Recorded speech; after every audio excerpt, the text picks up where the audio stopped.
শ্ৰদ্ধাৰ শেখ মোবাৰক হোসেন স্যাৰ বৰক্ষেত্ৰীৰ অভিভাৱক আছে। তেখেতে নিজৰ জীৱনত সৰ্বোচ্চ ত্যাগ কৰি বৰক্ষেত্ৰীত জ্ঞানৰ পোহৰ বিলাইছিল। তেখেতে প্ৰায় 20খনমান অনুষ্ঠানৰ প্ৰতিষ্ঠাপক আছিল আৰু তাৰ অন্যতম বৰক্ষেত্ৰী মহাবিদ্যালয়, বৰক্ষেত্ৰী কনিষ্ঠ মহাবিদ্যালয়, আদিতে বৰক্ষেত্ৰী কনিষ্ঠ মহাবিদ্যালয়, বৰক্ষেত্ৰী মহাবিদ্যালয় এখনেই অনুষ্ঠান আছিল। 2001 চনত বিভাগীয় নিৰ্দেশনাৰ ভিত্তিত আমি দুটা পৰিয়াল হৈ থাকিলোঁ। আৰু আটাইতকৈ দুখৰ কথা এইটো যে যেতিয়া বৰক্ষেত্ৰী কনিষ্ঠ মহাবিদ্যালয়ৰ তেখেত অধ্যক্ষ আছিল, যিদিনাই কলেজখনৰ চৰকাৰীকৰণ হৈছিল ঠিক তাৰ আগৰ দিনটোত তেখেত অৱসৰ গ্ৰহণ কৰিছিল। অৰ্থাৎ 31 জানুৱাৰী তাৰিখে 2001 চনত তেখেতে অৱসৰ গ্ৰহণ কৰিছিল আৰু 1 ফেব্ৰুৱাৰী তাৰিখে এই অনুষ্ঠানখন চৰকাৰীকৰণ হৈছিল। গতিকে তেখেতে কোনো ধৰণৰ আফচোচ কৰা নাছিল আৰু তেখেতে যে ইয়াৰ বেনিফিট পোৱা নাছিল তাৰ কোনো ধৰণৰ চিনচাপ, দুখৰ চিনচাপ তেখেতৰ মুখত নাছিল। আজি অকল বৰক্ষেত্ৰী কনিষ্ঠ মহাবিদ্যালয়, বৰক্ষেত্ৰী মহাবিদ্যালয় নহয়, বৰক্ষেত্ৰীৰ শিক্ষা জগতত এক অপূৰণীয় শক্তি, যি শক্তি আমি কোনোদিনে পূৰণ কৰিব নোৱাৰোঁ। তাৰোপৰি সমাজ জীৱনত বৰক্ষেত্ৰীক একতাৰ দলেৰে বান্ধি ৰখাৰ দণ্ডায়মান ব্যক্তি যিজন আছিল সেইজনে আছিল শেখ মোবাৰক হোসেন ছাৰ।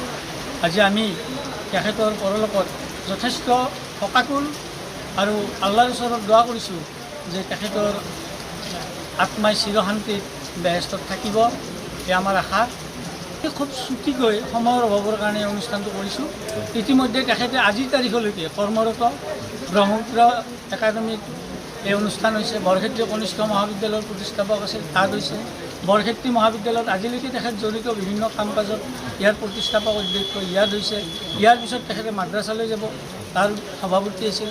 তাৰপিছত তেখেতে ৰঘুনাথ চৌধুৰী হায়াৰ ছেকেণ্ডেৰীত যাব, তাৰ চাকৰি বাদ দি, চৰকাৰী চাকৰি বাদ দিয়ে তেখেতে কলেজ প্ৰতিষ্ঠা কৰিছিল। আগতে তেওঁ তাতে কৰিছিল। গতিকে এনেকুৱা বিভিন্ন ধৰণৰ অনুষ্ঠানে আজি শ্ৰদ্ধাঞ্জলি দাবী দিছে যদিও সময়ৰ অভাৱত মাত্ৰ কেইখনমান অনুষ্ঠানে অনুষ্টুপীয়াকৈ অনুষ্ঠানটো আমি কৰিছোঁ আৰু তেখেতৰ প্ৰতি শেষ শ্ৰদ্ধা নিবেদন কৰিছোঁ। নমস্কাৰ।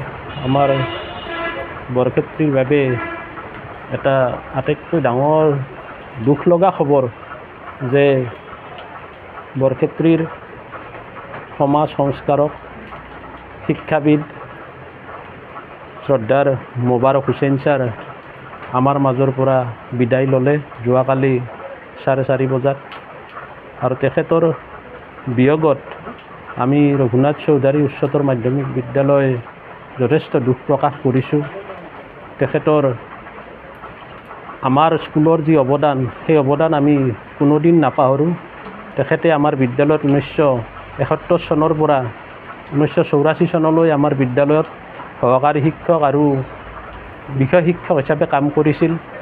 তেখেতে যি জ্ঞান আমাৰ মাজত, এই সমাজত বিলাইছিল, সেই জ্ঞান আমাৰ ছাত্ৰ ছাত্ৰীসকলে কোনোদিন নাপাহৰে।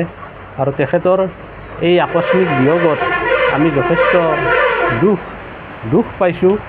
আৰু আমাৰ ৰঘুনাথ চৌধুৰী উচ্চতৰ মাধ্যমিক বিদ্যালয়ৰ তৰফৰ পৰা তেখেতৰ আত্মাৰ সদ্গতি আমি কামনা কৰিছোঁ। তেখেতে স্বৰ্গত ঠাই পাওক, তাকেই আমি কামনা কৰিছোঁ।